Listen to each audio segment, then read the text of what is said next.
మీరు ఫైట్ చేయాలనుకున్నారు బీజేపీతో. కానీ అదే నేషనల్ పార్టీకి సంబంధించిన కాంగ్రెస్లో మీరు కాంగ్రెస్ తరపున పోటీ చేసినట్టయితే దానికి సంబంధించి కాంగ్రెస్ నచ్చిందని ఇక్కడ చెప్పాను. అది కూడా లేదు. అదే national basically I don't believe in these national political parties. Okay, A party మీద పార్టీ కాదు కదా ఇప్పుడు దాకా. అవును, ఇండిపెండెంట్గా. అవును, ఐఎమ్ ఇండిపెండెంట్. నాకు నేషనల్ పాలిటిక్స్లో నాకు సెంట్రల్ లీడర్షిప్ ఒక పార్టీ అనేది నచ్చట్లేదు. Because India is a federal country. Okay, నాకు ఆయా స్టేట్ నుంచి రావాలి. ఇప్పుడు గెలిచి ఇక్కడ ఎవడు హోమ్ మినిస్టర్ అవ్వాలని మనం తెలుగు తెలియని కాంగ్రెస్ పార్టీ చీఫ్నో బీజేపీ పార్టీ చీఫ్నో అడుగుతామా? కాదు కదా. ఇప్పుడు వ్యవసాయం అని ఉంది, ఫార్ములాస్ ఒకే ఫార్ములా తెస్తున్నారు, ఎలా అవుద్ది? ఆకాశం చూస్తే బ్రతుకుతున్న తెలంగాణ ఫార్మింగ్ వేరు, గోదావరి పక్కనున్న వాళ్ళ పండించే పంటలు వేరు, సముద్ర పక్కన ఉన్న వాళ్ళ పంట వేరు, అస్సాంలో వేరు. ఒకే పాలసీ ఎలా అవుద్ది? వాళ్ళ భోజనాలు ఏంటి, వాళ్ళు ఏం పండుతారో దానికి తగ్గట్టుగా ఒక ఫార్మింగ్ లాస్ రావాలి. కానీ it is a state subject. Who are it decide on a centre? Education అనేది స్టేట్ సబ్జెక్ట్, హెల్త్ అనేది స్టేట్ సబ్జెక్ట్. ఆయా ప్రాంతానికి, ఆయా వాతావరణానికి, అక్కడ ఉన్న వైరస్లకి ఐరన్ ఎలిమెంట్ అలా ఉంటాయి. So you have to divide. 10 మంది చేయాలని ఎందుకు చెప్తున్నాను? You cannot have one God on top, and that doesn't work like that. అలా అంటుంటే భాష కూడా ఒకటే అవ్వాలంటారు, అవ్వదు కదా, అవ్వకూడదు కదా. నువ్వు వేరే నుంచి రా, బట్ గౌరవించు. ఓకే, స్థానికుడంటే ఇక్కడే పుట్టాలని లేదు, అదే. బట్ ఆ ప్రత్యేక వైశిష్ట్యాన్ని గౌరవించి దాని ఇంపార్టెన్స్ మాట్లాడుతూ వెళ్ళంటారు. So I'm not a Congress. గెలవడం కోసం వీళ్ళతో వెళ్ళమంటే తప్పు కదా, అది కాదు కదా నా ఉద్దేశం. గెలవాలంటే అవును ఆఫర్స్ లేవా, అలా కాదు కదా, కొనుక్కోలేరు. గెలవాలని కాదు, నేను అనుకున్నది నేనేముగా ఉన్నాను నేను మీకు చెప్పి మీ దగ్గర పొందాలి. కానీ వీళ్ళ దగ్గర వెళ్ళిపోతే వాళ్ళు మీరిద్దరూ ఫైట్ చేస్తున్నాడు, నీ ఎనిమి నా ఎనిమి కాదు. రైట్, నాకు వీడు నచ్చడు కాబట్టి నీకు వాడు నచ్చడు కాబట్టి నేను నువ్వు ఫ్రెండ్స్ కాదు. That is not how life works. కానీ సార్ ఒక్కటి చెప్పండి, మతరహిత భారత్ని చూడాలనుకుంటున్నారు మీరు, కానీ అది రాజకీయాలతో వేళ్లతో సహా ఎప్పటి నుంచో, అంటే మనకి ఈ రోజున ఈ పొలిటికల్ సిస్టమ్ అంతా దానికి ముడిపడి ఉంది. సాధ్యపడే విషయమేనా? మీరు సాధ్యపడే విషయమానా అనే క్వశ్చన్ పెద్దది. అది సాధ్యం అవలేదు కాబట్టి ఎంత కష్టాల్లో ఉన్నామనే సత్యం నిజమే కదా. అంటే ఇది మనం ఎప్పుడు అర్థం చేసుకుంటాము అప్పుడు బాగుపడతాం. అది సాధ్యమవుతుందా లేదో తెలీదు, సంవత్సరాలు పడవచ్చు, బట్ అది కరెక్ట్, అది సాధ్యం అవ్వాలి. దానికోసం నేను పోరాడుతూ ఉంటాను. అది నా టైంలో ఉండొచ్చు, నా నెక్స్ట్ జనంలో ఉండొచ్చు. ఎప్పుడో ఒక రోజు మనిషి ప్రశాంతంగా బ్రతకాలంటే ఈ మతరహిత, మతాంధులు లేని ఒక పాలిక వస్తేనే అవుద్ది. అది రియలైజ్ అయ్యేదాకా చూద్దాం. బట్ అది కరెక్ట్ని నేను ఫైట్ చేసి అది అవ్వదు నువ్వు ఉన్న కాలంలో అంటే అది కాదు నాకు ఇంపార్టెంట్. ఏది మంచో దానికోసం ఫైట్ చేస్తున్నానా, ఆ నిజాయితీ చాలా. కానీ సమస్యలు ఎదురవుతున్నాయి కదా మీకు, ఆల్మోస్ట్ కేసులు పడ్డాయి. మరి పడతాయి మరి మార్పు లేదు, వాళ్ళు మారరు. వాళ్ళు మారరని నేను మారాల్సిన అవసరం లేదు కదా. ఓకే, నీ సంకల్పం కరెక్ట్గా ఉంది కదా.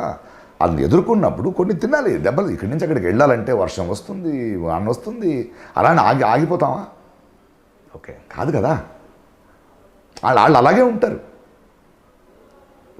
ఉంటారు, అలా అని మనం భయపడకూడదు. ఎవడు బలశాలి కాదు ఇక్కడ, నీ భయమే అవతలవాడు బలం. ఓకే, అంతే కదా, భయపడకూడదు. తమిళ రాజకీయాల్లో ఎక్కువగా సినిమాకి సంబంధించిన వాళ్ళు తీసుకున్నట్టయితే రజనీకాంత్ గారు కావచ్చు, కమల్ హాసన్ గారికి సంబంధించిన వాటిల్లో మీ పార్టిసిపేషన్ చాలా తక్కువగా అనిపించింది. ఎందుకంటే నాకు ఎంజీఆర్ గారు, జయలలిత గారు మనం వచ్చే ముందు వచ్చిన సినిమా వాళ్ళు ఉన్నారు. బట్ పొలిటికల్ లీనింగ్స్ అనేటప్పుడు నాతో పనిచేసారని వాళ్ళతో ఉండాల్సిన అవసరం లేదు కదా నాకు. అంటే సిద్ధాంతాలు కదా, సిద్ధాంతాలు ఉండొచ్చు, వాళ్ళు చేస్తారా లేదని నాకు నమ్మకం లేదు. ఓకే, ఇప్పుడు నేను బెంగళూరు సెంట్రల్ నేను కూడా నించున్నాను ఇండిపెండెంట్. అవును, నా సిద్ధాంతాలు చెప్పాను, జనానికి నచ్చలేదు.